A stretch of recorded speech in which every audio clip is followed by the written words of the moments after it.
At SteelSeries, we make the headsets, mice and keyboards that the world's best gamers win the most with. And we've been doing it since way back.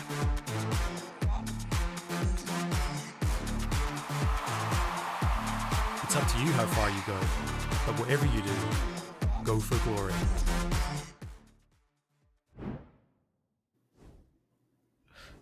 Ladies and gentlemen, welcome back to the NLC. It is week 5, day 10. This is the second day of week 5. And yesterday it was a lovely day. It was an exciting day. Can we pull it off again? Well, let's ask the desk. Introducing for today, Middlecott and Duckbeard. Yeah, we're about to have the best day of an analyst desk in the NLC. I am ecstatic that's to be biased. there. I'm joined by biased. Middlecott. I'm joined by you, Ashram. You're decent, but Middlecott, I can't remember the last time we've been on desk together. Probably for a good reason that we haven't been on desk together. But today, it's going to be pure carnage, and I'm ready for it. Yeah, it's crazy how after making a specific request to the NLC at the start of the split, we still end up on the desk together. It's fine, Duckling. I'm sure the games will be good enough that I could tolerate you. Good enough that I will tolerate you, man. We need a break. We need a Kit Kat. We need the casters as well. Let's toss it to the casters desk. Who's going to be casting today? Tell me. I actually know them, but I don't want to ruin the surprise. Oh, it's the duo again. Hip Brain and Foxdrop. I have a little observation. Middlecott looks like Duckling's disappointed father. Like he looks so he just has that energy right now with the moustache, the shaved head, and he just looks so disappointed with Duckling. I love it. It's a cool look. We haven't seen him a good look. without his bandana on. I like it. I think it suits him. Yeah. Yes, I can see where you're coming from. I'm good. I'm just recovering, you know. A lot of information for today. So, looking into today, any big expectations from both of you? I'm gonna go 2-0 on perfect days this week. That's my prediction. Yeah, I bombed out yesterday really hard, so I give up. That's it. That's my thing. That's my prediction. Just fade me. I'm done. Hey, I see a lot of disappointment in your face. Let's bring more disappointment. Duckling, let's toss it to the desk. We're 2 minutes in. Oh, God. It's going to be one of those. It's going to be one of those. Just started. By the way, I love the upgrade Middlecott. It's so interesting to actually have a background and not get blinded by the lights. Oh, true, actually, fair. Yeah, this was a lovely start. And also, if you want to start participating in the Fantasy League, this is the opportunity. Join in on the social medias and head on to the link that will guide you into this Fantasy League. Why is that? Because you will have fun, and fun is the most important part of life. And if you want more than that, well, be the best of the league. The top 3 will get a SteelSeries Apex Pro Tiki Ale, SteelSeries Nova 7, and then the second place will get the SteelSeries Nova 7. It's wireless, it has Bluetooth. In the third one, we'll get Middlecott's mouse, SteelSeries Aerox 5, probably melted already, but these are the prizes. And if you want to know the players that are buzzing in, like the top, the creme, is that the mouse? It's the mouse. It's the mouse. Sent to the winner. It's the mouse. It's the mouse. Actually cute. Yeah, I'll sign it and send it to the winner.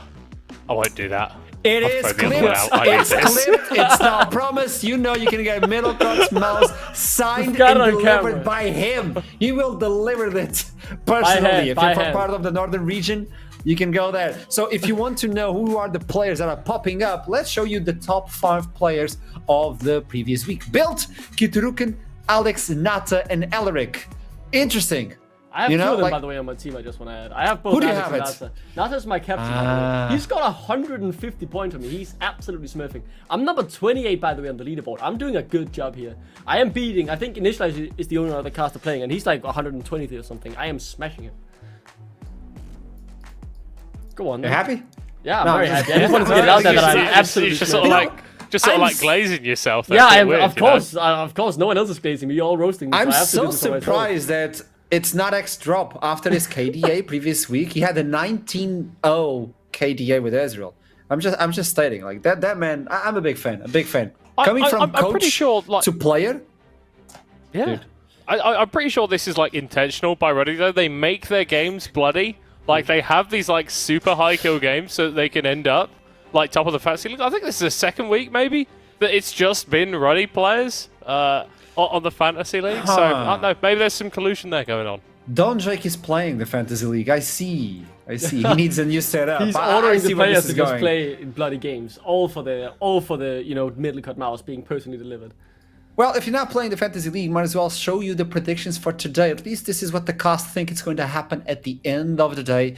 Bring in the predictions to let you know who are we actually aiming for. The veteran sees something that nobody else sees. Venom Crash taking down Ruddy. Natives in light side. Hey, actually, damn, that is an interesting one. And Foxdrop, I'm not taking you seriously anymore.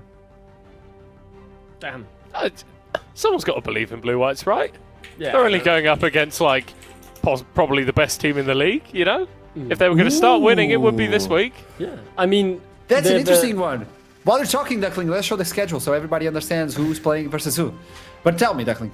I just want to add though, I've already heard from Middlecut's video that Blue Whites have lost their Finnish residency, so at least they have someone still believing in them, and that one person is Foxdrop.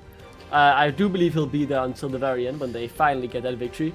And maybe, a win against DMG today, that would be a massive upset in the grand scheme of things. Yeah. And, would really throw a wrench into DMG's playoff hopes. I believe Blue Whites will get a win when everybody's not expecting it. Like, they're slowly upgrading, they're slowly getting there. I just hope they don't lose that focus that they're getting. Like, it can get really hard, like playing an entire league and not getting a victory, even though you're playing so well. I believe there's something. I believe there's hope. At least for one victory or even two victories. I don't know. There's hope. Man, I believed you would be an interesting individual. Look where you are right now. This could be like, I believe in you, I don't believe in you. Who knows? Like, it's up to you. That's We don't such have a any crazy idea. comeback. That is an interesting crazy. one. You know what's interesting? Talking about comebacks, let's look into the leaderboard is right now so we can understand how the teams are landing on the standings.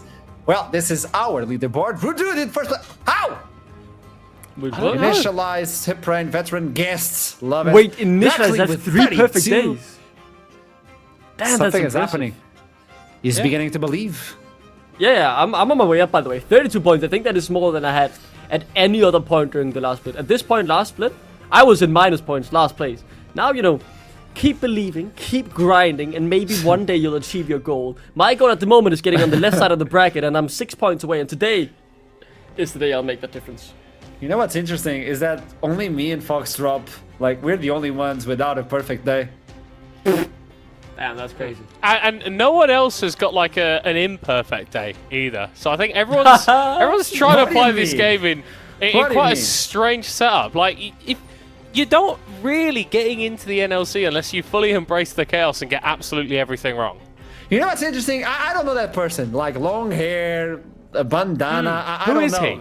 I don't Who know. is And the he? guy on top, that is on top of you on the standings, also, I don't know who he is. Like, long hair as well, not beefed. I don't know. I don't know. Handsome dude, though. Handsome dude, I might add. That's all I'll say. I don't know what he's saying. I don't know what he's saying. Let's look into the settings of the teams at NLC. This is the interesting part where Ruddy finally got isolated in first place, followed by a lot of teams. The MG, Venom, Crest, and Nord all fighting for the second place. Then Verdant and LLS in fifth place. Native slowly getting there, and Blue White still waiting for that first victory. And this is what we need to talk about, because LLS, they were looking for the first part of the standings, like on the left side of the bracket, and actually be like second, third, but they're slowly losing their light. Yeah, and it's crazy. LLS have lost their last 3 games. They were 4-2. They were tied for first place when we had that whole disgusting melee of 6 teams being on 4-2, but they really seem to have fallen off a little bit in terms of their ability to compete with the rest of the league. It does seem like in some ways the team has been figured out by a lot of their opponents, but also they've kind of abandoned that style that was really strong for them in the early splits. We don't necessarily see Fruity Fresh on too much of these mage picks anymore. He's kind of going into a lot of the more meta AD carries, and for Lightside, I think if you were a bit more secure in your playoffs position, it's absolutely fine to start experimenting with different styles that are going to be more effective once you get into best of series. But as it stands right now, they're 2 wins away from a playoff spot, and if they don't turn things around from this slump, then they could not even make it there. So do you believe LLS lost the mojo? Because yesterday they were on pick and bans, and I saw like for refresh, I'm like, this is an angle for Aurelion Sol. You can get the Aurelion Sol, and all of a sudden, Zeri is going for the default picks. I'm not saying it's bad, Yeah. I'm just saying, where's your personality? Yeah, exactly. It does feel like Lightside are in the process of potentially losing a little bit of their identity. Obviously, again, pivoting to different styles is something that we see good teams do from time to time, and I think that we do have some strong performers on this team, and it doesn't necessarily just have to be Sumi on weird mid lane picks, Fruity Fresh on these mages. But I think one of the great things about having a style as a League of Legends team is that you force other teams to adapt to you.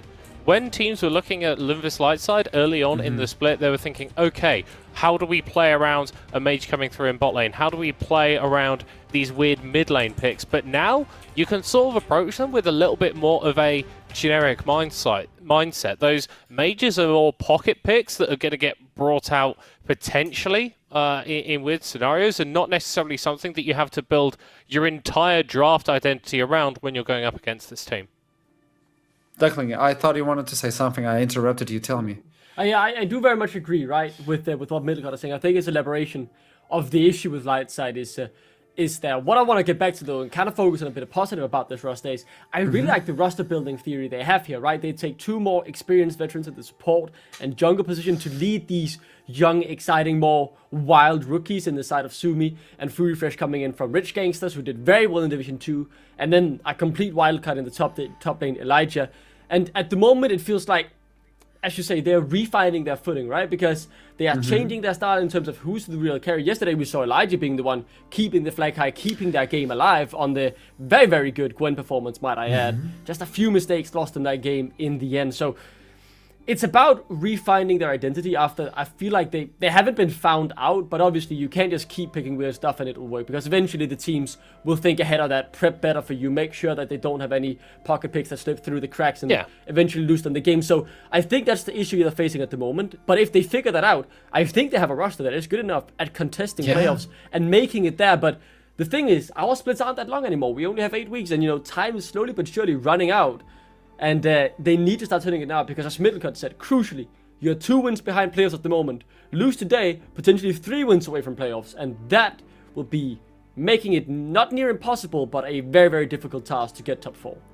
I love the look into it, because we're always talking about a lot of teams climbing for the top of the standings, but we just ignore the other side of the coin, which is there are other teams at the bottom of the standings that are just pulling you down because they want to climb. And one of those teams, it's Natives. There's something happening within the team. Yeah, I think that we're starting to see a bit of that identity form for Natives, where maybe Lightside are potentially not sticking to that as stringently. I think that coming in at the start of the split, we were sort of looking at this roster and going, okay, probably not going to be making playoffs, but if it all sticks, this is still a decent roster. And I think we're starting to see elements of that. I think that Painful has been relatively solid in the mid lane, but the key value that he brings as a player is his very, very wide champion pool. We're seeing everything from Corki to Zed to Talia. This guy is willing to play whatever the coaches give him in the draft phase, and I think that frees up players like Theoloris, players like Highbridge, who took some time to get going into this split, but I think are really starting to find identities that suit them and the team really well. I think Highbridge has been excellent on some of these more skirmish-based early game junglers, stuff like the Volibear, and he can get a decent job done on the Vi too. But for me, the big standout is Theoloris. When I was looking at this guy early on in the split, I was really not impressed. He had a couple of Rumble games where ults were flying left, right, and center, not really hitting on to anyone, and he wasn't able to abuse the strong laning phase all-ins that Rumble can have. But it feels like there's been a bit of a switch recently where all of a sudden he is able to get a lot of these carry performances out. I think his Rumble was absolutely excellent last time that he played it, and he also had a good performance on the Gwen against Verdant in the last game out. So I think for Natives, you're very much sort of hitting your stride as a team, and well, we say that this is the perfect time to do it. It's almost your last opportunity to do it, because this team is 3-6 at the moment, even further from the playoffs than Lightside. If they're able to get a win against them today, pushes them back into that conversation. But for recovering from a 3-7 point in this, recovering from a 3-7 scoreline in the split at this point is very, very difficult to do. That's the thing, because you're chasing that light, but if you don't do it, you'll stay in the shadow. There's not a lot of options, and especially when you're looking into those top teams, like for instance DMG, you win from last place in spring, and nowadays, look at them. That was a whole transformation in this team. They just bloomed. Yeah, DMG are a very interesting case about how an organization over a few years can really redefine themselves. I think this all ties back to when we got our National League system back, and DMG in every single National League, UK, Denmark, Norway, Sweden, Finland, built individual rosters to help their own talent develop pipeline here. Throughout the past year, they've started to take those talents up to the pipeline. But it's not just players that I'm highlighting. I want to talk a bit about their COO, who I personally had a chat with before he started the job in the Danish National League, and talk about the development they've gone through there. Wild Devils, the now COO, back then just manager of the DMG Denmark branch of the organization, he built 2 rosters down in the Danish National League. Both of them finishing top 2 in the regular season and qualifying for the NLC RPS, where both times they had respectable showings. Not quite amazing, but very promising players he had on that roster. Then transitioning that into what is now the current DMG roster we have this past split, he got promoted into COO, and things have really changed on DMG, right? Because their previous results, they've never finished above 6th. They finished 8th, as you said, Ashram, just last split, finishing last in the NLC with a very disappointing 3-11 scoreline. But they've changed everything around. New COO, new coach in Kaibet as well, who seems to be very focused on this talent development pipeline that they've built. So they've taken 5, very unproven talents here that maybe had one shot in the NLC but haven't performed that well, and they've made this team that is now sitting near the top of the NLC with a 6-3 scoreline, chasing promotions. And I think regardless of what will happen, this will be the best ever result for DMG as an organization in the NLC, and that's really impressive to say this just 5 weeks into the regular season.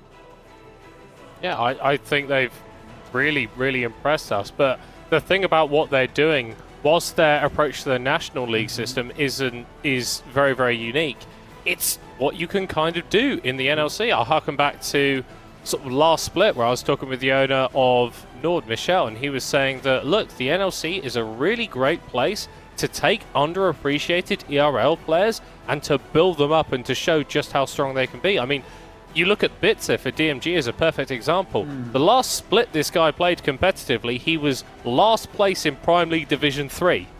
And now he's come in and he's shown that actually that doesn't define this guy as a player. He is an incredibly strong jungler. He can play multiple different styles, which I think suits a team like DMG phenomenally when we look at how strong a lot of their solo laners are. And so you can look at this as very much a top-down process, building from the bottom up, if that makes sense. You've got this organization that knows what they're doing and knows how to scout young players and knows how to build them up. And we're taking these players that maybe wouldn't have got a look in at another ERL and going, okay, these are guys that deserve to be developed, these are guys who have the talent to be developed, and these are guys that, at the moment for DMG, have got them pretty close to the top of the standings. Yeah, and I just want to add to this point, right, because I think it's something that we can take away as a region as a whole, watching back on this past year in the NLC, because the thing is, you can have all the talent in the world, but if you don't have the right backroom staff to foster this talent into a cohesive unit that can push for these, great beyond things, it doesn't really work out. We saw it with RUD last year, right? They came in without a coach. Yes, they were exciting,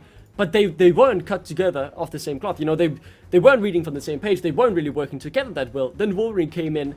They had their miracle run. They made it to EMEA Masters. Brilliant story there. Now we are seeing it with DMG, and I want to say Kaibet seems like a very, very capable coach of, taking these young, unproven talents and, again, getting them on the same page and becoming bigger than the sum of their individual parts. And I really, really like this approach that we're also focusing on getting the right backroom staff to get the best out of the talents that we have in our scene. And I think that's one of the things that will help us as a region, as a whole, to be competitive at the EMEA Masters.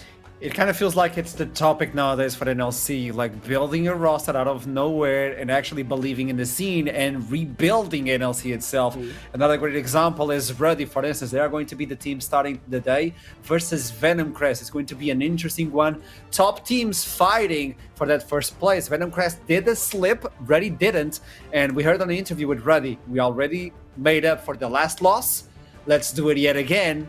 and they want to become unbeatable, because if they believe if they win versus the teams that got their first loss, like their 2 losses, they'll be unbeatable. I don't know how that works, but that's the way they believe, and let's see if they're able to pull it off. We're so close to pick and ban, so what can we expect from this match? Well, it's Ruddy, so it is going to be an absolute bloodbath. I think that even they've admitted, right, Wolverine has said that they're not really playing at the peak of their powers at the moment. So what I'm hoping to see from Ruddy is a bit cleaner, honestly, in terms of gameplay. I think that Venomcrest are a team with enough quality on their roster where if you get into a high variance situation where you are trading a lot of kills across the bat, where people are getting fed on both sides, then they can take advantage of that and move around the map correctly in order to exploit, and it's kind of how they've beaten Ruddy before. So I think that this is going to be a very important game, not just for the standings, obviously Ruddy wanting to build that distance even further between themselves and the rest of the teams, but also just in terms of what both these teams are going to be looking like. Their sights are set on playoffs, and what we're going to get once we reach there. Pick and ban taking away. It's going to be the Zac and the Vados. A lot of attention. You can't ban Alex. We've known that before. You're just wasting your bans. You might as well focus on Kiturukan, who has been a menace. But when you look at that team, everybody's been a menace. So be careful. I very much want to throw Alaric in the ring, right? But I feel like he's been really, really crucial to the chaos that has been happening. That's good for Ruddy, right? He likes to go in, he likes to play aggressive. Banning the Zac is an obvious one, right? But the thing is, I saw his Nautilus yesterday. That looked phenomenal as well. So maybe try and ban a few of these very prominent hook champs out of the way to try and just make him play a bit more defensive, because when he isn't firing on all cylinders, the pace of the game will be slower. So try and stop him from doing that. It will be hard though, especially with the bans having to go towards something like the Cats and the Rumble. Yeah, I think this is an intriguing first pickup here for Venomcrest in the Rel. I think it's a champion that Simpy and Alaric have both looked very good on, but I do want to draw us back to the bans very, very quickly. Very, very targeted at specific members of each organization, right? We've got the Karthus and the Rebel being a Taekun away from Kit Ruken, and then Ruddy have just sort of banned out a lot of these safe blindable picks for Venomcrest in the Skarner, the Tristana, and the Varus that you can kind of just lock in into any situation. I think that Ruddy can be a very, very creative team, so denying your opposition the opportunity to just do whatever they want in the laning phase, I think is very, very smart. And this is a fairly standard opening rotation, right? We pick up the Corki, absolutely broken on this patch. We know that Alex can play it. I think it's absolutely in Nata's wheelhouse as well, if they want to flex that. And like we've already alluded to, Alaric is a demon on the Nautilus. A lot of other picks are open as well. The Talia's lost some interest in the NLC, but the Zyra has been popping off. Well, it's not the plant. It's going to be the tree, Maokai, and Jace instantly. Yeah, very, very quick counter punch here from Venomcrest on this rotation. I want to say I think Ruddy've got a very good hand here. They could now obviously look to fill out the rest of that roster. So they've got mid and support locked in. The question is, what do they want to go for next year? Maybe try and complete that bot lane duel and then ban out Lingard if it interests them, or get the jungle. Makes more sense, the jungle. Yeah, he's been playing a lot of different stuff.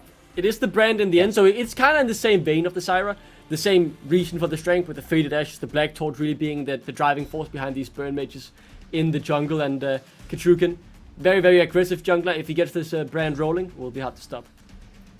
Yeah, one thing that does worry me moving into the second phase is that Lingard isn't really a player that I think you can reliably ban out on the side of Ruddy. He does have a couple of pocket picks in terms of his mages, but the guy's just so safe in laning phase and is so cognizant of when he's in a dangerous situation. He's willing to back away. He's willing to lose a play, a wave and a half or something, if it means that he doesn't die, if it means he stays in the game. So what I'm really intrigued to see is how Ruddy actually end up playing around that. I think that Alaric cannot just be in bot lane the whole time. He needs to continue this playstyle, which he's shown for us, of being incredibly active on the map and getting his other lanes snowballing. But then for Venomcrest, it's a bit more about turtling. It's a bit more about withstanding the onslaught that Ruddy are going to try and throw at you. And I think if you can match that in the early game, or if you can neuter a lot of their aggression, drafting some safe lanes, I think they've got a definite chance coming through based on the first half of draft. Take away the AD that Alex just likes to thrive. They know it might be Corki bot lane, but it's revealed. Could be not with the Kai'Sa. But I think this is a very smart move, right? Because now Venomcrest have essentially just wasted their last two bans, making sure this Corgi went into the mid lane. So now you know, a lot of other things will be open for build up in the top lane. I'm particularly noting the Cassante, for example, is open. Gwen, we saw had a lot of success yesterday, open. So the top lane pool still very, very open for different options. Lingard, though, about the AD carry choice, what will you go for? Very interesting to pick this Sari into the Kai'Sa. Kai'Sa genuinely very happy playing the matchup. Me and Veteran discussed it yesterday on the cast when we saw a very similar matchup play out against us. But the Cassante for Lenny, you can't complain about that. I don't care what matchup he goes up against. This guy is insane on the Cassante. That's a very nice, safe last pick. For Ruddy now, build could maybe look towards some AP here if he wants to. I think the Gwen is a choice. We saw it 2 times yesterday. It worked out for the Gwen both times, and I'm sure Bill could probably put it off.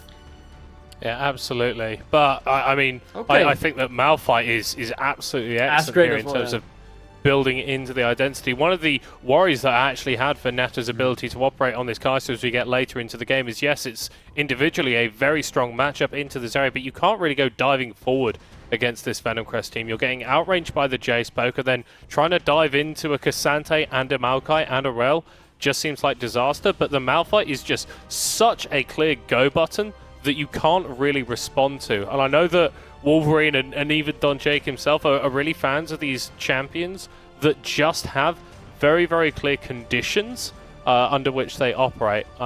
It means that Build's going to be relatively safe in top lane. I'm not anticipating too much action to be going down there, though. I think we're going to be a bit more focused around how these lanes interact with the mid. I think that's where this game can get blown open.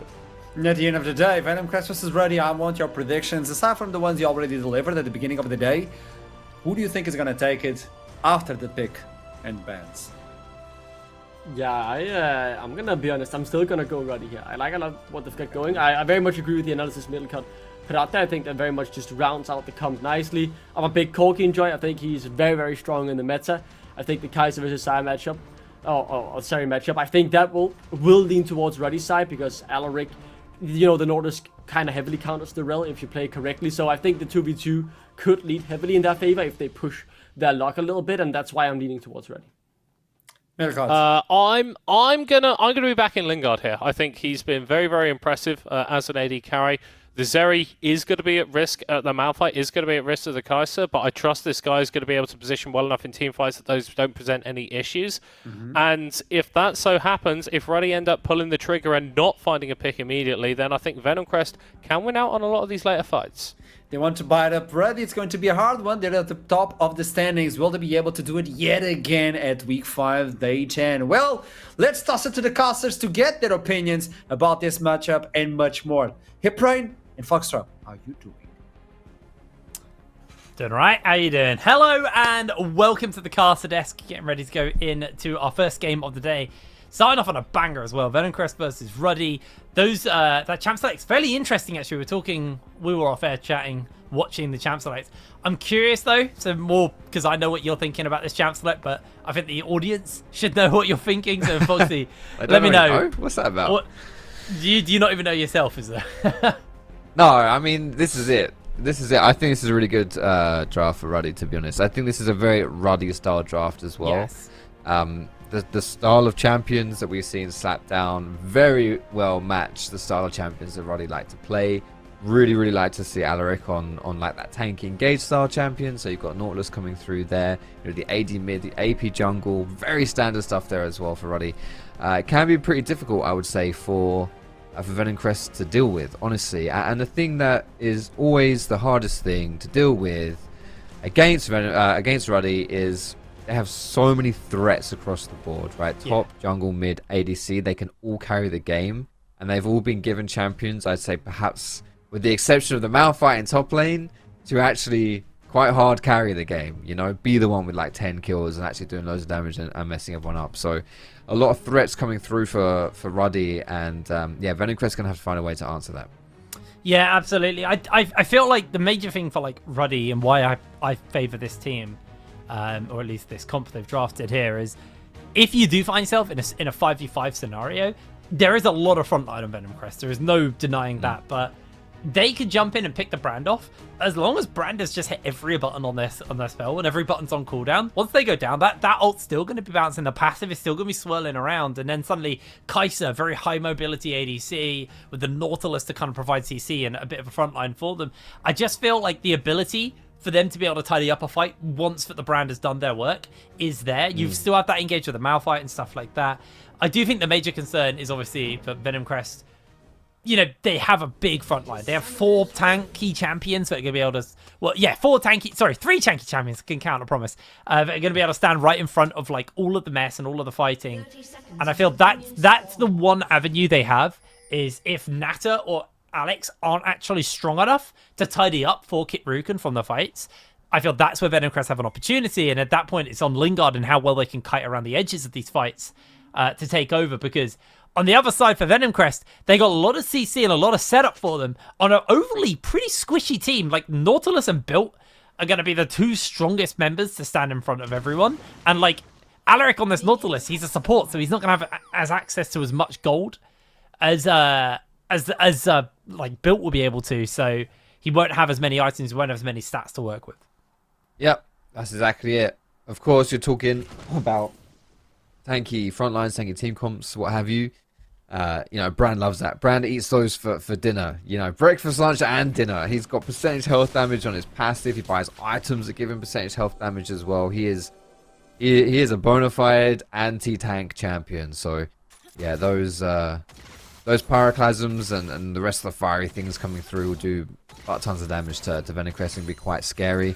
And I am also, I think, you know, if you're Venom Crest here, a lot of focus will be on the Zeri, because it is really your only magic damage in the team. Now, obviously, Zeri is, you know, she's an ADC. She is mostly physical damage, but depending on her itemization, specifically with, like, Static Shiv, she can be close to, like, a 50-50, you know, maybe, like, a 60-40 type thing. It's not... She has a lot of AP now, yeah. Yeah, there's a decent amount of magic damage that that Zeri can do, and it's not much to write home about, but it is literally all Venom Crest have, and they're going up against people like Nautilus and Malphite. So yeah, all eyes will be on Lingard in these team fights for sure, as yeah, the rest of the team might not be able to do too much to the front lines of Ruddy. Yeah, well, on the other side for Ruddy, you know, they've got obviously Corki's now strictly AD, took away all of the AP stuff that Corki used to have. Rugen's going for an invade here, by the way. Sorry to completely interrupt you, but he went for 3 camp top side, now he's pinged the bot side. Yeah, he's been seen on a ward, though. Okay. Wait, I think this could actually be the end of Kit Ruken. Nope, Alaric's already moved over. So has Nata to make sure they get this.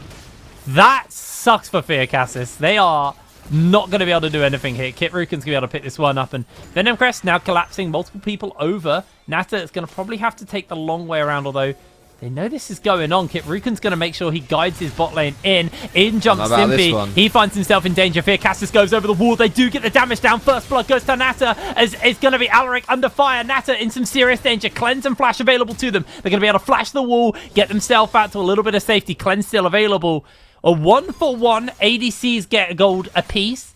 Nata does get a little bit extra gold because he got first blood. But all in all, Lingard's going to get the time on the wave. Or Ruddy's bot lane, they're going to have to reset off that. I thought that would be really bad for Venom Crest there when Simpy, who has no flash, jumped in at level 2 because there's a lot of damage there on the side of Ruddy, but actually worked out pretty well, I'd say, overall for Venom Crest. And the biggest thing here as well is that Nata lost his flash, whereas Lingard got to keep his. Wow, that was hard. That was really... Yeah, England, not it today. Not it today for me. Kit Ruken, though, he doesn't know this is happening. Yeah, he's in danger. Alaric may not be able to come over in time. They're going to use all of the CC available. Smite goes down, and that is just going to be the end of days for Kit Ruken. Picked up there by Fear Cassis, and there is a wolf camp for a reward for him. If he wants it, if they don't set up for the dive here instead, which it looks like they're going to do. Theocast has no flash, still going to go for it. Cleanse available on Nata. He's going to instantly pop it. Tries to put some distance between him and the enemy team. Gets himself one. He's dodging. No. He's evading. Double kill for Nata. Meanwhile, in the mid lane, Alex has found Fierce here in a fight. Looks like Fierce is going to be able to break away from him. Alex just going to call it there. Woof. So much action already. It's like we're watching a Ruddy game or something. My goodness, 2 kills for Nata in that dive. Definitely not worth it. Lingard didn't even pick up the kill for himself. It was the Maokai. It was Theocax who was able to get that. Yeah, that dive was maybe a little bit too much when you consider that there were no summoners available, no flashes around to really juggle that tower aggro. Bit unfortunate for Venom Crest, and that is the beneficiary of that botched dive. But I like the attempt. You know, I like the fact that, you know, we know Ruddy's an aggressive team.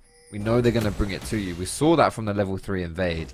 And Venomcrest are not keeling over, and they're not just letting it all happen, and they're just, you know, trying to temper the aggression from Ruddy. They're actually bringing their own levels of aggression here. Didn't quite work out in that play, but it's a sign of potentially good things to come here for Venomcrest. Yeah, that's that hook's going to go a little bit wide. Lingard just able to clear over that wall. Going to be able to break away, but yeah, gold lead very, very minimal. 200 over to the side of Ruddy. Kitruken still hasn't been able to finish up that Fated Ashes. Got killed a couple of times. Is going to head over to Dragon, though. Got a little bit of time before the next objective spawns up in the grubs. They do now spawn up. Ruddy going to clear through this one nice and quick and probably just bolt towards the top side. Kitruken on the brand is going to be an objective clearing monster here. And right now, his mid's in a pretty good state for him to be able to do that. Does look like he's actually just going to head over and do his camp, so decides not to just bolt over towards the grubs. They've got that Scuttle Crab in the area, so they know that right now, Theocastus is on the bot side because he's clearing a ward. So they know they're okay. They're not going to get grub contested. He can clear out his bot side, probably reset, and just head towards the top. Oh, that's an unfortunate interrupt. That is... The tempo of that Theocastus reset is quite important because he wants to go top for the grubs, right?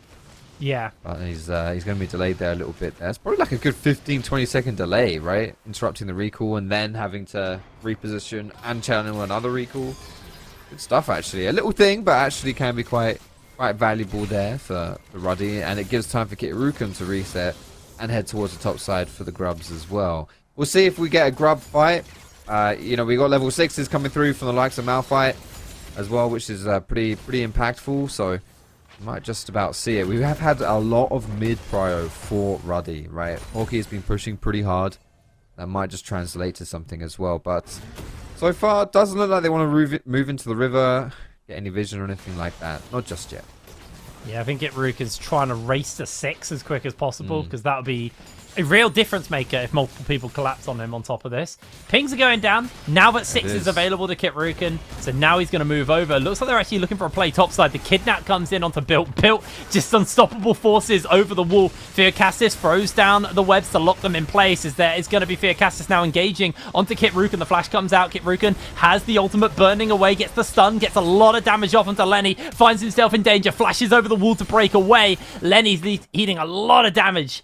And it looks like the grubs are just going to get secured here for the side of Venomcrest. Think Venomcrest were maybe just a little bit quite quicker to the punch, even with the reset. Yeah, Theocastus got there a little bit earlier. He was actually only level 5 when he started that play, mind you, and then dinged 6 from a minion dying in top lane, which was quite fortunate timing for him. But to be honest, it's just Cassante things, isn't it? Like, you compare Cassante to a Malphite. Malphite's very much about his ultimate being tanky and absorbing things. So hold that thought because we're going to get a gank in mid lane though. This is going to get turned around by Ruddy. Yeah, they're coming in. Kitruken comes in, misses the cube. Theocastus is just taking a lot of corky damage there. That champ does an absolutely abysmal amount of damage. The acceleration gate will get Theocastus out. Looks like they're going to be A-OK off the back of that one. Kitruken still want to keep this one up, but uh-oh, Simpy's found him. Yeah, Kitruken continue to put the pressure in. In jumps Natter into the middle of the fray. Theocastus able to break away. Natter gets that last passive stack in. And a whole bunch of damage comes in onto Simpy. Simpy gonna limp away from that one, but Natter securing the kill. Huge play for them. Yeah, red buff gonna be going down as well for Kitruken. This whole bot side jungle is at the mercy right now of Ruddy. I can't imagine him go for Krugs as well. Because that's probably not on the menu. That's a bit too deep in the jungle. Just instead take that crab and then go into your bot side yourself. But all these little advantages right now really are adding up for Ruddy. You said it was like a 200 gold lead. That was a few minutes ago. That's now grown to about 800. So these little advantages, these little victories here for Ruddy. I do think as the game goes on, and they're able to stack up a little bit of armor, it becomes pretty hard for Venomcrest to contest them here. And I do think, with this having to be the Lingard show in these team fights, it's buying a little bit of time for yourself here if you're Ruddy's. It's only a valuable thing. Well, 10 minutes into the game, and there's already been a whole heap of action. Ruddy always deliver, man. Every time. Always deliver. Interesting to look at just kind of the builds coming in. Got the Static Shiv on Lingard finished up. Nata's gone for the Kraken Slayer. Kaisers do sometimes go the Static Shiv as well. So kind of like a variance on the build on that front. Although Kraken Slayer does get him built by Kaiser as well. So just decided to go for the more dueling item to start off with. More than the kind of wave control item. Just having a look at... It looks like Kit Ruken might be thinking about going bot side. He was hovering in the area, but I believe he's been seen on some vision because pings are going down. So Kit Ruken just going to move forwards here as Alaric clears out the vision. Makes it possible for Kit Ruken to advance forward and potentially pull this gank off. And Dragon spawning in 20 seconds as well. So Ruddy either looking for a kill so they can go for Dragon or just want to get control of the bot side of this map. Make it hard for Venom Crest to move up here. It could be Theocast getting caught out here, mind you. Yep, he gets hit by everything. The lockdown's in. The ult comes out as well, just for a little bit more damage. The depth charge comes down. Nata has the Prey Seeker available, but doesn't fire it. Alex gets a bit of damage off of the Fierce, just sends him packing, but Theocastus is too low. You've got a Kraken Slayer. You've got Kit Ruken on the brand. This is going to be very hard for Venom Crest to contest, although Kit Ruken doesn't have the ultimate, most crucially. Teleport's coming in, Smite comes down, Dragon secured. Here's going to be the ultimate from Theocastus. It looks like Ruddy have been able to put enough distance out. And that's a big use of the teleport there coming in from Lenny. This gives a lot of free time over to Built. Just a free farm and shove topside. Exactly. I feel like this is the first big mistake here that Venom Crest has made on the map. They really did dedicate numbers to try and secure that dragon, and they got absolutely nothing out of it. They didn't even take the dragon, didn't get any kills or anything like that. There's no consolation prize. Just purely nothing. Investing that teleport, pretty big deal to be honest for Lenny, and the fact that Bill's able to get that shove and all that stuff as well. It's not great. Not great here for Venom Crest, who up until this point have really been matching blows with Ruddy, but a great start here for Ruddy. 2 dragons this early. Having control of the game as well. 4 kills on your ADC. Pretty good start here for Ruddy. Yeah, really, really nice for them. And Kit Ruken closing in on that Leandri's Torment as well, which is another really big pickup for them. Now, Ruddy, they had to give up those grubs in the last fight, just due to them being in a bit of a rough position for it. So this time, Alaric is here to make sure that they can pick it up. You've got Built, who's got pressure in his lane.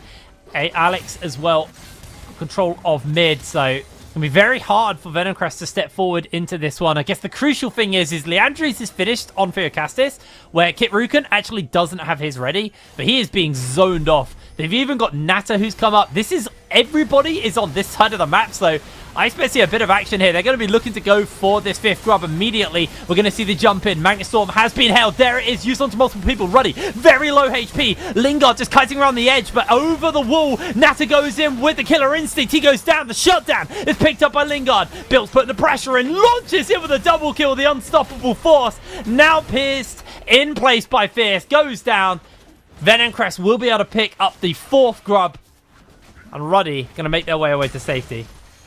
3 for 1 in favor of Venom Crest in that fight. Plus, like you say, getting this grub.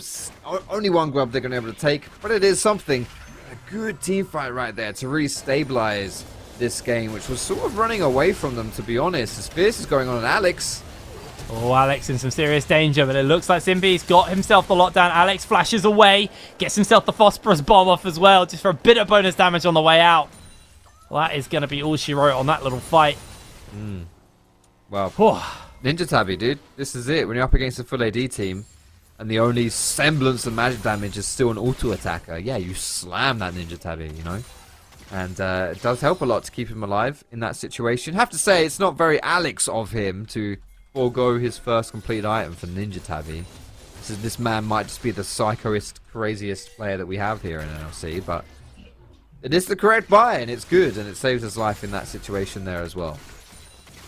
Looks like a potential setup for a dive was coming through from Venom Crest, but they decided to hold fire on that one. Rift Tail gets secured by Kit Ruken, but now they're jumping in, looking to get the pickup onto Nata. Nata jumps away, avoiding some of this CC. The hook comes out. Nata's in danger, though. Lingard's putting the pressure onto him. The supercharge gives him enough distance to break away. Nata gets out. Close. Just about 120 HP right there. What is Venom Crest able to do on the map because of that? Should be able to get this tower, I would imagine, bot side. And it should be solo as well for Lingard, since he's all by himself. You can just rotate the rest of the team over to the rest of the map. Ruddy, though, while that was all happening, Kikruken was able to pick up the Herald and will use that to get this mid turret. So it just feels like playing versus Ruddy, even when you get some good things on the map, you're always behind the pace. Like, it's just inevitable, to be honest, right? Like, if you dedicate like 4 people down for that bot dive, you don't even get a kill. Sure, you can take tower, that's cool, but Kikruken all by himself is able to do something very similar anyway, right? Take a tower with that Herald. Like, it's difficult, and the fact that you're dedicating so many resources to get, well, sometimes less, but at best just stay even and keep up with Ruddy doesn't bode well. Well, Dragon number 3 going to be spawning up a Mountain Soul this game. Ruddy already off the reset, Woof. heading That's over. huge. If Ruddy gets a Mountain Soul, woof. Yeah, that's hard. Because it's like you're saying, the damage profile is strictly AD. I mean, realistically, there's a little bit of AP like you were saying, but it is strictly AD coming in from the side of Venom Crest. Kikruken is actually eating a lot of damage. The Leandri's burn on him. He loses half his health just from the saplings. That might be enough to secure this dragon, to be honest, unless a big fight breaks out. I mean, Built is holding that R. He's got the unstoppable force. An opportunity may present itself. Hook comes in. Look for Built. They're going to go with the Magnet Storm. Immediately, some damage comes out, but they have thrown down the Pyroclasm. It's a 1-for-1 so far. Make that a double kill, though, picked up by Theocastis. And, I mean, Kikruken just lost too much health trying to step around the river. The thing is, like, when you're playing Brand, like, even if you die in a team fight, if you've got your combo off, you've kind of done your job, right? So the fact that they're, you know, Venom Crest is still absolutely slaughtering Ruddy in these team fights is troubling news for a #1 team in the league here. The only team that has 7 kills so far. Venom Crest looking to challenge them on that front, and so far doing a really good job. It just feels like they're a little too tanky right now for Ruddy. You know, Venom Crest not falling down. Ruddy not quite having the damage needed to win these team fights. Everyone on their team just sitting on these 1 items. It's not quite enough when you've got someone like Lenny who's just, I don't know, man, just doing crazy things. And I think also, we want to give some shout outs to Theocast as well. Like, at this stage in the game, Maokai with this item build with Leandri's Rush is an actual, like, a pretty strong threat, right? That ultimate, if it hits like 3 or 4 different people, will be doing a lot of damage, and that burn as well on top of it. Yeah, it's, you know, Venom Crest just running away with all these team fights, and Ruddy, who looked like they were just really in the driver's seat this game, have done anything but. Honestly, I think that was just like really good prep from the side of Venom Crest. They sent everyone in, got the vision control of the area first. Kikruken just, it's so hard to move second into an objective or into anywhere on the map if there's a Maokai on the other team. And that was like a case in point. Like, Kikruken lost half his health just to saplings, which then means you're starting that fight with your Brand on half HP. You know, it was honestly Ruddy. I think they should have just accepted that as soon as Kikruken lost half his health trying to get vision control of the area, but they were not going to be able to pick that up. But they still took a fight, and ultimately there were no summoner spells as well. So I just think Ruddy, a little disrespectful on that last engage in that last fight. The fight was on Venom Crest's terms. They were able to set up for it, and Ruddy paid the price. And I don't think they'll pay that price again, because that was a pretty rough one. Natagat now going down twice.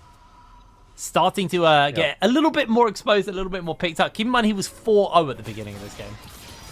He has been struggling specifically with the Cassante. Like, Lenny's done a great job of focusing him down and really just taking him out of the fights. Like, he's not doing anything to Cassante by the time Cassante's finished with him. And it's great stuff by Lenny here. And Lenny is a fantastic top laner here in the NLC. I think he's definitely in our top 3. I think he's always just so impactful. He's always so scary. Like, it's so difficult to play versus. And Cassante is his most played champion. You know, like, he's very comfortable on piloting this guy. We have quite a few good Cassante players actually in the NLC, although I'm not sure. I don't know if that's their good players or just Cassante's broken. Yeah, I guess maybe. As I said that, I was like, I don't know. There are some players who are genuinely really, really good though. Like, Cassante is a champion with some kind of really express, like a more mechanical thing. Because I think when you play top laners, you kind of, a lot of the time, especially in professional metas, kind of fall victim to just playing tank. You know, like Built is doing here. Built, a very capable top laner, we know that, but he's on the Malphite duty this game. you know, Cassante fulfills that role while also just being a damage dealer as well, so, and an assassin, because his ult is ridiculously unreasonable. Oh man, we need to whip out the old copy paster here, don't we? The showmaker copy paster. That's the only way to describe Cassante. It is, honestly, it's meant to be a joke, but it's not. It's real. It's stupid. It's ridiculous. Absolutely insane champion. And for now, Ruddy are really struggling to deal with that as well. So yeah, Lene doing a great job so far, being a massive thorn in the sides of this Ruddy squad. And now you can really see Venomcrest taking this game, getting the advantage in this one. Let's see, like Alex just took a Q and an E from Theocast, and is, you know, that's a good like 20% of his health there, so definitely adds up against this Maokai. The downside of this Maokai build is you're very squishy. Yeah. But if you're already ahead, you skip that part, right? You're not actually having to struggle with the squishiness just yet. Well, Bill was on the flank there. Was interested to see if he goes to the fight. I think the problem is Alex has lost half his health. Just to a mixture of Theocastus and Pierce. Just the poke those two have. Constantly throwing Qs out through the acceleration gates and just get a lot of poke off onto the Ruddy members. And remember, Jace isn't even really online at this point. He's almost there. 3 items is typically when I consider Jace to be like, alright, Jace is at the Jace point where it just feels miserable playing into him. And he's already doing that much work prior to this point. So it's very, very scary for the side of Ruddy about the poke, but you do have Nata, who is slowly but surely starting to get some gold in their pocket, slowly starting to get there on the items. Now has the Kraken Slayer and the Gwynzu's Rage Blade, assuming we're going to be seeing the Nash's Tooth come through for Nata fairly soon as well. And then at which point you've got enough AP to qualify for the upgrade to your W. You got enough attack speed to qualify for your, well, you should have that already for the invisibility on the supercharge, the E. Looks like though, with the fact Venomcrest have moved multiple members down to the bottom side, I thought for a moment they were going to Nash, but then I noticed Kit Ruken on the bottom, in the base. Teleport's coming in. Lenny's actually moving over to make sure that this tower bot side doesn't get answered out by Alex. So overall, Ruddy lose a tier 2 tower and they gain nothing for it. It's now, it's Ruddy's turn to be pulled around the map in this game. At first, we saw Venomcrest struggling with that fate. This time around, because Venomcrest is just so strong, Ruddy are the ones having to respond, and this is it. If you're the one who's behind in a game, if it's your team that's struggling in a game, you can't make proactive plays. You have to be more reactive, or you tend to be more reactive. And when that happens, what you're seeing on your screen now, like, this is the result. This is the symptom of that. The fact that Ruddy always have to wait to see what Venomcrest are up to before they decide to make their play. And in the moment, you often, when reacting, don't make the correct response, right? It's difficult to do that because you're not given a lot of time. You can't think about it as much. I do think some major stuff's coming through, though. Going to see the Magnet Storm get on Simpy, trying to get some damage down. They are going to not get the lockdown on. Kit Ruken hasn't even joined the fight. Simpy able to survive. Theocastus jumps into Nata. Nata uses the cleanse. Built very low HP, but he's got a lot of armor. He's going to keep the pressure up on the build. Flashes over the wall, secures the double kill as Alex will be able to pick him up in response. Nata launches onto Lingard in the backline. The shield's coming in. Alex remains untouched. He's able to zone away. Theocastus and Simpy doing the work, though. Securing one on to the Maokai from Alex, but the triple tank frontline just made Nata's life oh so hard for him. It will be a 3-for-3 in the end. Alaric is alive, but he did die right at the beginning of that play. And to be honest, Ruddy coming out on top of that one a bit unexpectedly from my perspective there. Like, they were the ones that, they started the play, but it got instantly turned around from them. But you can see, I think Ruddy really starting to hit some more of their damage spikes here, starting to do a little bit more oomph, delivering a tad more in these fights as well. And it's difficult right now. It's difficult if you're Venomcrest to deal with that, because you were able to just, you were the ones who were blasting, right? You were the ones with the higher damage. And actually, seems to be flipping on its head a little bit here for Ruddy. I mean, I've got to give it to Alaric. Both ways. Alaric played that fight very well. Because of him and the positioning, neither Nata or Alex were hit by the Twisted Advance from the Maokai. Therefore, they were free to fire away. Alex didn't get touched at all in that fight. We might have to hold that fort. Built has the ultimate available, and he's going to have to look for an engage. Kit Ruken almost got the Pyroclasm available with the Crystal Scepter and the Leandries. Is going to be able to cut through people. Built's getting jumped onto. He really wants to hold his ultimate and not get picked out. Teleport used, Baron denied.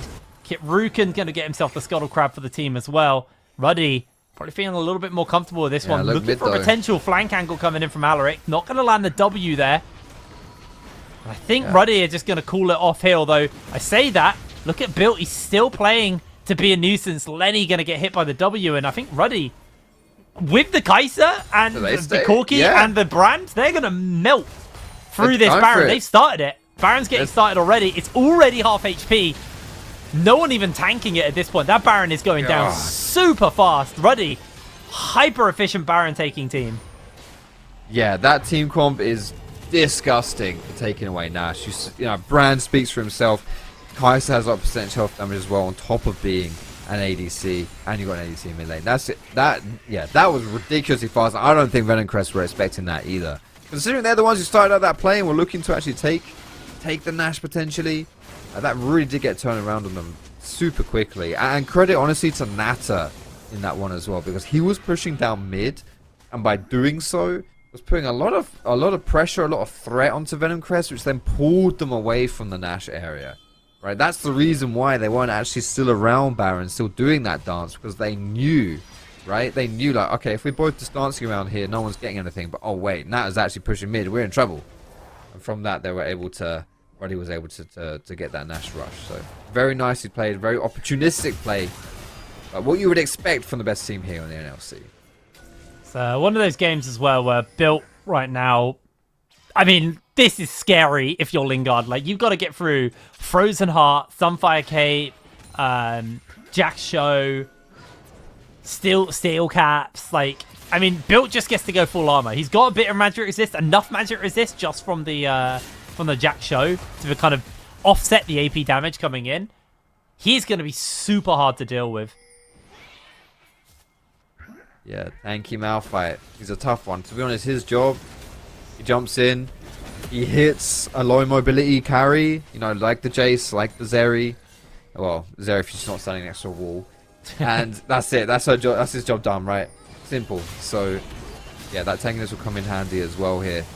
And I really think this is another thing, though. This is the problem, is that Kit Rukin kind of does want to be playing up, because if he gets a combo off on one of these tanks, he will do like an insane amount of damage, like an illegal amount of damage. And that's actually quite crucial for Ruddy before they start these fights. If they can chunk down one of the tanks, that's, you know, that's great. That's really good. They're going to come out on top of that team fight. But someone will need to body block and protect Kit Rukin from the return poke coming through, right? Like the zap from Zeri, shock blast from Jace. Didn't happen that time around, and unfortunately for Ruddy, it didn't mean anything, but moving forward here, that is going to be quite critical. It's one of those games as well where these Zonyas that we're going to start to see coming through are going to be hyper valuable. I'm interested by the fact that Natter's actually gone Terminus into the Vamp Scepter. So looking for a little bit more of a sustain build off the back of that, and a bit of a tank shredder. Terminus I don't disagree with at all. When you look at the side of Ruddy, the side of Venom Crest, they got 3 tanks. They got 3 people you got to be cutting through, and that is going to make his life way easier to be able to do that. But I feel like the Zhonya's build you do see coming out of the Kaisers at the moment, I think that is going to be a hyper valuable item for Natter, and if that is getting built, that's going to be the final item for Natter, so potentially slowing that build down somewhat off the back of that. But we'll have to keep our eyes on what the rest of this game's going to look like and how this is going to go, because right now Built has found Lenny, but I mean, it's just 2 very tanky people hitting each other, so no one's really in any danger. No, just trying to maybe get like a grasp stack or something like that from each other. But no significant amount of damage coming through whatsoever. Built as well now is actually grouping up. Not pushing bot with his teleport, grouping up here. Wanting to make sure that nothing untoward happens towards his carries here. Ruddy will just be taking away the jungle in the meantime. And see, you know, we could potentially just get a big old 5v5 happening in the top side, because none of these teams want to lose this inner turret here. Really last stand for some reason against this turret. It will last for now. Yeah, it's not going down yet. Still, Dragon spawning up in 3 minutes time, so Venom Crest have a little bit more time to get some items under their belt. So you got the 3 items on the Jace, the Opportunity, the Muramana, and now the Grudge, and actually looking to build towards the next item with that Warhammer in inventory. Most people are on 3 items at this point. Obviously, supports, it's going to be a different story for them. Supports only ever get 2 items. But everyone else starting to get those 3rd items. Those 4th items are being built up. Bill actually opting in for a Negatron cloak. So deciding that they want to go for a little bit more magic resist instead of opting in for a little bit more armor. Interested by that. Maybe they just felt like they've got enough armor, but it's not really a problem. Curious what they're going to build, though. It's probably just Koenig, I would imagine. I think Koenig, yeah, it's broken. Yeah. Exactly, yeah, that's it. that's all it comes down to. The item itself is really strong, so yeah, it's probably just going to be a Koenig for that. That is still, you know, a lot of investment into magic resist here for Built, however, but I think he recognizes, okay, there's a lot of physical damage on that team. They've got a lot of armor, they've got some armor pen, maybe stacking more armor isn't going to do it. Instead, I'll just take the edge off of someone like the Maokai or Zeri's mixed damage profile a little bit here instead. Nash is up now in a few seconds. This will be the next big one that will be contested again. So obviously Venomcrest lost it last time around because it was rushed by Ruddy. They won't make the same mistake, so you can see even before this Nash has spawned, Venomcrest in the area, getting rid of the vision, using the saplings to scout out bushes so they can move forward, get rid of some of this vision. There's still a lot in the river though that they weren't able to take. This is just it, back and forth, the minion waves. Push your minion wave, you walk into the river, you clear the vision. You go back to take care of your minion wave, and the other team does the exact same thing. It's going to be a back and forth like this until we find a pick or any significant poke that forces one of the teams to engage. That could be tough. That's a Jace TP, by the way. Oh, Bill, he's actually stepping forward here. They do get the hook down. The Magnet Storm comes in. Kit Rukin flashes away immediately. There's the Pyroclasm into the middle of the team. Simpy is being toasted by Kit Rukin. Fearcastis launches into the middle of everyone. That's going to be a double kill picked up for the brand. Natter and Kit Rukin low HP. Venomcrest trading back. It is a 2-4-2.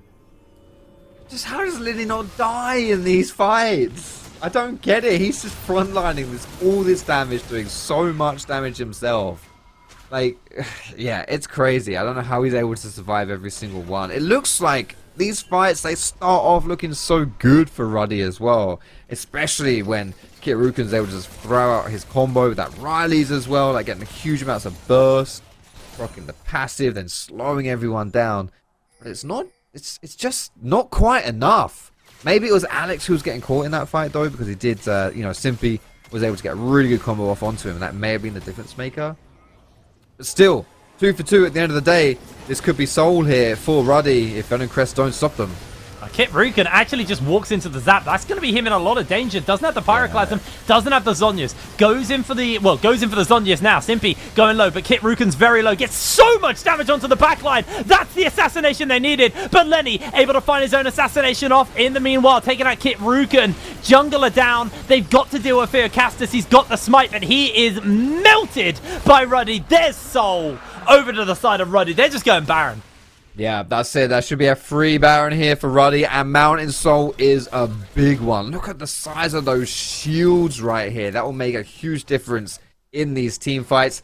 And as we can see, both these teams have been butting heads all games. We've been getting team fights left, right, and center. That might just be the death knell here for Venomcrest, or at least they made it very difficult for themselves to win this game from this position. This will be the second Baron of the game as well for Ruddy. Looking like they're in the driver's seat for this game here, trying to extend their place atop the standings in the NLC. Yeah, this would be a very, very crucial win for Ruddy here. We'll put them at 7-2 if they can find this win. Gold lead only 2,000. Yes, they have Dragon Soul. Yes, they've got their second Baron of the game, so it feels like everything is in their favor right now. But we have seen some fantastic fights coming in from Venomcrest, and I mean, most fights in the later stages of this game have actually been very even between the two. I think the crucial thing, though, is Ruddy's target selection has been a little better. They've been able to deal with one of the damage dealers and then turn to a tank, where I think Venomcrest feel a little bit too set on killing Natter in this game, constantly investing multiple people to take him out. Last fight, he had the cleanse and the ult to be able to reposition. Actually, no, he has cleanse up, so he didn't even cleanse this fight. He was just untouched. And he went all in on Kit Rukin, who had the Zhonya's, but bought a lot of time for the team. So Ruddy they've also got tools to be able to survive any engage coming their way. As Nata with this shield, it'll be very hard to poke out now. It's going to really, really slow down Venom Crest's ability to poke and prod Ruddy lower. Venom Crest now just having to clear out these waves against the Baron buff. They're going to try and force an engage while Bill isn't with the rest of his team, but that will be harder to do. That Mountain Soul shield already absorbing a full shockwave from Fierce. Could have been a big deal, you know, getting that Kai'Sa down to like, you know, 60% health or so. Instead, she's full. She gets the shield straight back up by the time it comes to eating another shock blast. So yeah, this is now the, you know, the poke win condition, so to speak, set up for these team fights. That's now difficult to do as well. The shock blast from Fierce just doesn't do anything. Just absolutely doesn't do anything right now. Ruddy gonna have the pick of the litter really for these lanes, slowly but surely choking out Venom Crest in their own base. Here we are, 36 minutes. Ruddy are struggling a little bit to get that full poke in. The towers are going low. Baron has been somewhat effective, but they haven't actually been able to crack the base with this Baron yet.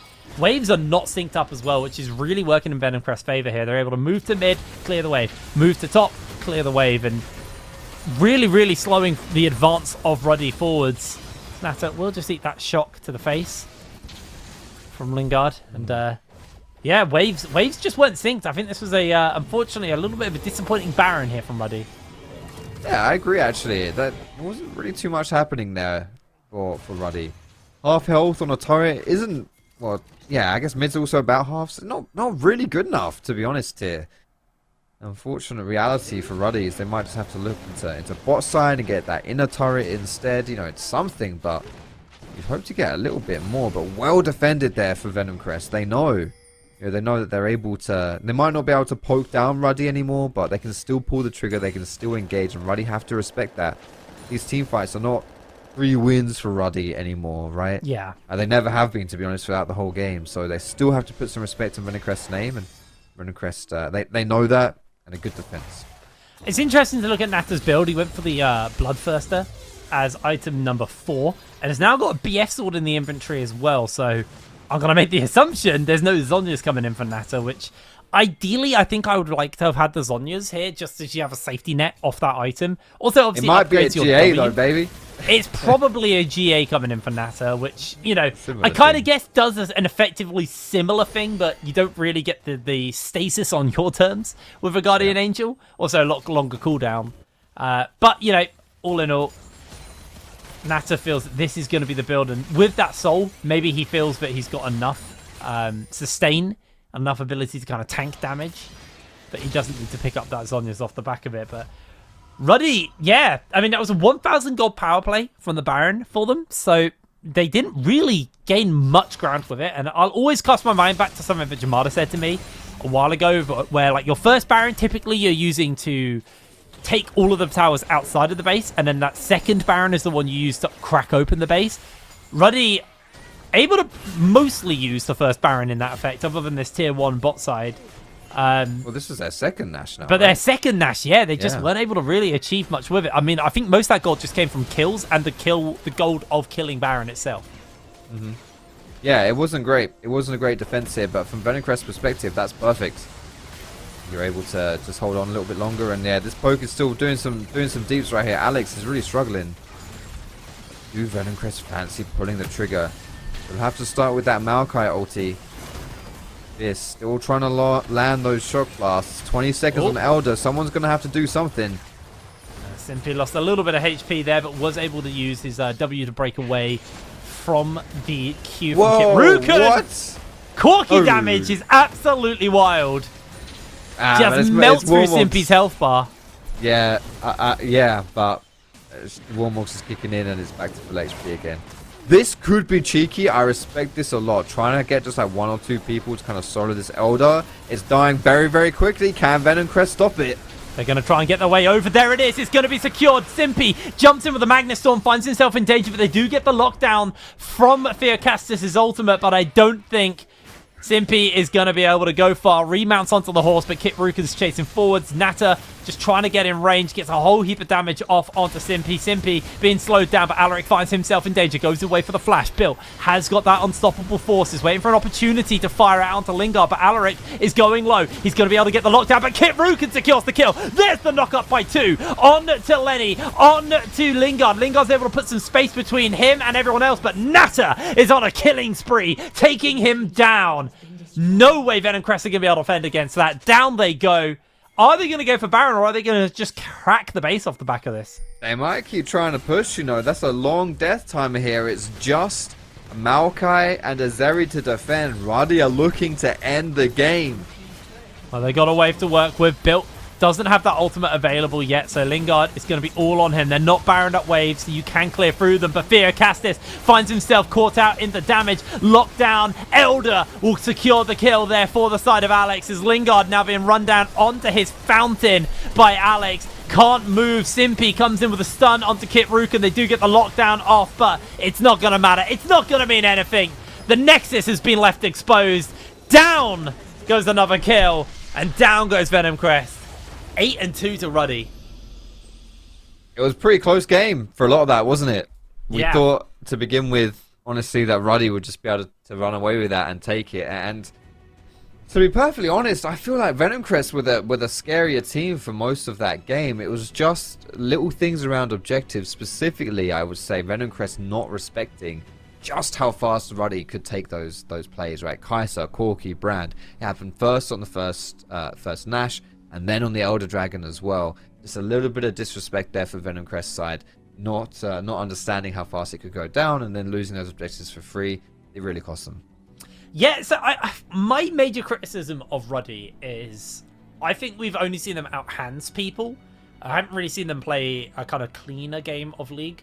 But this time, I think, you know, we finally saw Ruddy get challenged, and they couldn't just outhands another team. So we actually started to see what I've been wanting to see from Ruddy, was them play a little bit smarter, a little bit more macro focused. It definitely looked a little bit rusty on that front from them, and I think that's why that game took so long. But I'm glad to see that Ruddy are capable of doing that. But I do think this is something they will step away from and say, okay, we now need to look at these areas, because they won that game through team fighting in the end. And yeah, they played some good team fights towards the end of that, but I'm sure that was a game where everybody on the Ruddy camp was maybe a little bit nervous at points. So for me, my eyes would probably say, you know, Ruddy won that game, but they have definitely learned a lot from this one. And they'll probably start to put a little bit more time into the macro game, because with playoffs coming up, with best of threes coming up, you know, you can't rely on just outhandsing people and getting the win that way, right?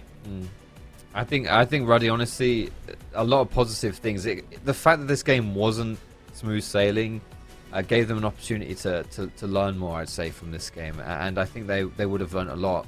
The fact that they were still able to pull out this win, where I you know, arguably I would say Venom Crest were poised to, you know, they're winning all the team fights basically, in which case Ruddy, it's difficult to play games like that when you can't just like group up and fight, especially when you got characters like Brand and Kaiser. You know, you're kind of built to do that, like Malphite as well, right? So yeah, they had to find a different way to win, and they did, which is great. So you learn lessons, you don't lose places in the standings, it's great. And from Venom Crest's side, you come up against the best team in the league, you absolutely go toe to toe with them. There was a very, very real possibility that you could win that game. And then you just look back at it and think, okay, so yes, we didn't win, but lots of good things to take away from there. And moving forward, you know, I'm very impressed with Venom Crest as to, you know, to name them as one of the best teams here as well in the NLC. Well, it was a close game there from Ruddy, but they were able to pull the win out. We're going to throw ourselves to a quick break, and then when we're back, we'll have our analyst desk to break that down, and then we'll be getting ready for game number 2. So we'll see you in a moment. Break it down, break it down. Step on the gas, let's get out of town. We're gonna break out and have some fun. We're gonna do what you never done. Oh yeah, yeah. Come on, take your body with